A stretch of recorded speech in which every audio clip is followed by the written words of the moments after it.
Isang mapagpalang araw naman mga kapatid at muli tayong mag-aaral ng salita ng Diyos.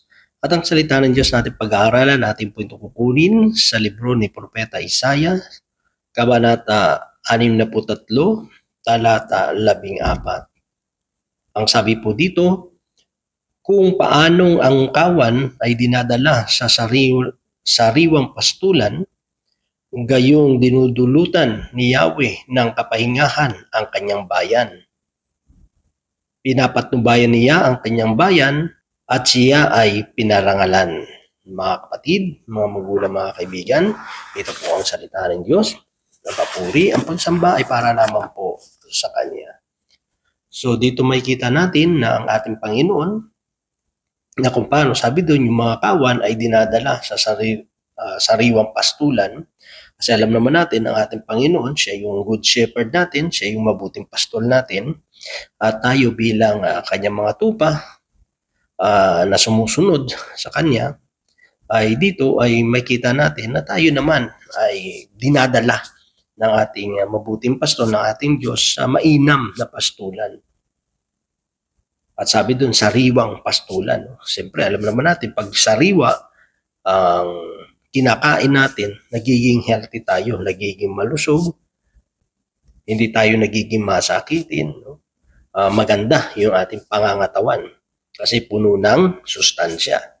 Malayo tayo sa karamdaman, sa sakit, di ba? Kasi masustansya kasi sariwa di ba? Pag ang kinakain mo sariwa, walang halong chemical. Di ba? So, di ba pag may taniman ka, yan? Talagang from sabi nila from farm to kitchen, di ba? Na mula sa garden mo papunta sa lutuan mo. So talagang sariwa 'yun kasi bagong pitas, bagong harvest. Kung sa mga alaga mo namang manok, bagong katay, di ba? So hindi na frozen o ano pa man. So sariwa talaga siya. Pag sinabi nating sariwa, talagang iba rin yung lasa di ba? Masasatisfy ka pag sariwa, satisfy ka, masaya ka, at iba yung sabi ko nga yung lasa ng sariwa kaysa sa medyo hindi na sariwa, di ba? Siyempre, pag sariwa din yung kinakain mo, mukha ka rin fresh, di ba? Diba? Hindi parang nabubulok na, yung natin, yung eyes natin, yung pagmumukha natin, o ano pa man, di ba? Feeling fresh pa rin tayo kasi nga sariwa At maganda talaga ang naidudulot nito sa katawan po natin. Sabi doon, sariwang pastulan, gayong dinudulutan ni Yahweh ng kapahingahan ang kanyang bayan. Diba? Pag sinabi nating rest o kapahingahan, malayo ka dun sa mga alalahanin. Hindi lang yun literal na makakapagpahinga ka dahil pagod na pagod ka sa trabaho. Siyempre, pag pagod na pagod ka sa trabaho, ang hinihintay mo ay makauwi ka sa tahanan mo at makapagpahinga. Diba? Yung physical na kapaguran mo ay magkaroon ng kapahingahan, di ba? Pero dito, yung sinasabing kapahingahan dito mga kapatid, is malayo ka doon sa mga alalahanin sa buhay. Kasi sa totoo lang, mas maganda pa nga yung pagod yung katawan mo kaysa yung isip mo ay hindi nakakapagpahinga. Yung puno ka ng problema, marami kang iniisip, masyado kang na-stress. Kasi kung yung katawan mo lang ang pagod, ihiga mo lang yan, maya-maya makakatulog ka na no? Pagising mo, malakas ka na uli, masigla ka na uli. Pero kung ang utak mo ang pagod, kahit na pagod yung katawan mo, hindi ka makakatulog. Kasi bakit? Kasi habang nakaiga ka, tumatakbo pa rin yung isip mo. Marami ka pa rin naiisip, hanggang hindi ka pa rin makakatulog. Wala ka ng kapahingahan dahil doon. Ang sinasabi siyempre nakapahingahan doon, hindi naman ibig sabihin na wala na talagang problema. Kasi normal sa tao na may problema. Meron tayong mga trials, may mga pagsubok na pwede tayong pagdaanan. Pero ang kagandahan lang kasi doon, yung kapahingahan ng Panginoon, yung peace na ibinibigay niya, hindi ito yung parang peace ng mundong ito. Diba? Na kapag may pera ka, wala kang sakit, ano pa man ng mga bagay, maunlad yung negosyo mo, marami kang pera, panatag ka. Paano kung nagkasakit ka? nabankrupt yung negosyo mo, wala kang pera. So nawawala yung kapayapaan mo. Pero dito sa Panginoon, hindi eh. Di ba? Ano man yung sitwasyon natin, payapa tayo.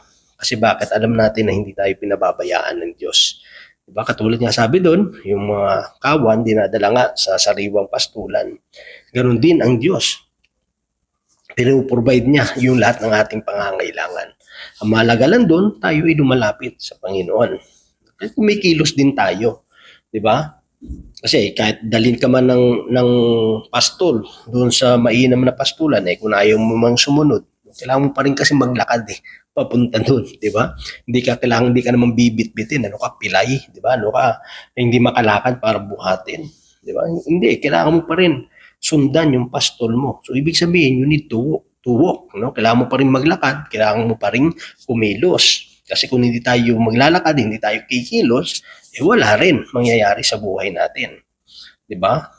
Kaya kailangan pa rin natin kumilos, kahit na ang Diyos ang magpro-provide ng ating pangangailangan, pero kailangan pa rin natin kumilos at gumalaw ayon, no, according doon sa pinagagawa at kalooban ng Diyos upang na tayo ay i-guide ng Panginoon doon sa pangangailangan natin.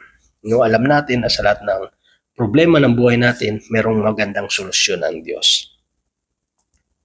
At ang sabi doon na kapahingahan ang kanyang bayan. Pinapatnubayan niya ang kanyang bayan.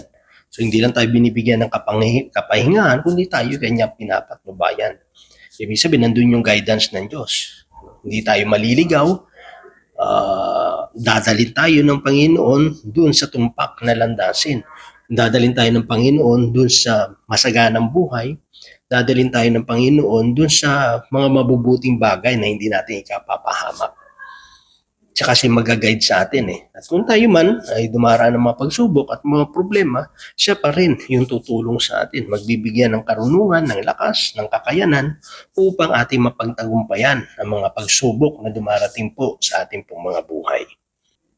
At siya ang pinarangalan. So napakalaga rin yun. Diba? So bilang tayo, natanggap natin na yung mga biyaya, yung mga pagpapala ng Diyos sa buhay natin, yung patnubay, yung kapahingahan, yung katapatan ng Diyos, dapat yung atin naman magiging bilang gratitude, no? Bilang pasalamat sa Panginoon. Alam naman natin, hindi natin kayang pantayan, hindi natin kayang palitan, hindi natin kayang tapatan yung kabutihan na ginagawa ng Diyos sa bawat isa po sa atin.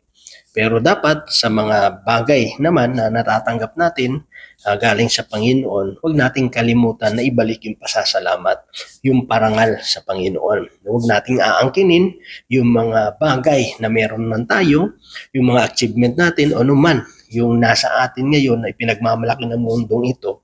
Huwag nating kakalimutan na ibalik lahat. Sabi nga, all the glory must be to the Lord. Dapat yung glory, palaging ito na ibinabalik natin sa Panginoon, yung pagpapasalamat po sa Kanya. Kasi kapag hindi na tayo marunong magpasalamat, isa yun sa pagpapakita na inaangkin na natin yung mga bagay na meron tayo. Na kung isipin natin, kung wala naman si Lord, wala rin naman yan sa atin. Hindi rin naman natin matatanggap yung mga bagay na yun. So dito mga kapatid, ito lamang ang gustong ipabot ng Diyos sa atin, na ang Diyos, siya ang nagdadala sa atin sa sariwang pastulan. Siya ang Diyos na nagbibigay ng tunay na kapahingahan. Siya ang Diyos na nagpapatnubay sa bawat isa sa atin. So yun lamang mga kapatid, ang Diyos patuloy po magpala sa bawat isa sa atin. God bless po sa ating lahat.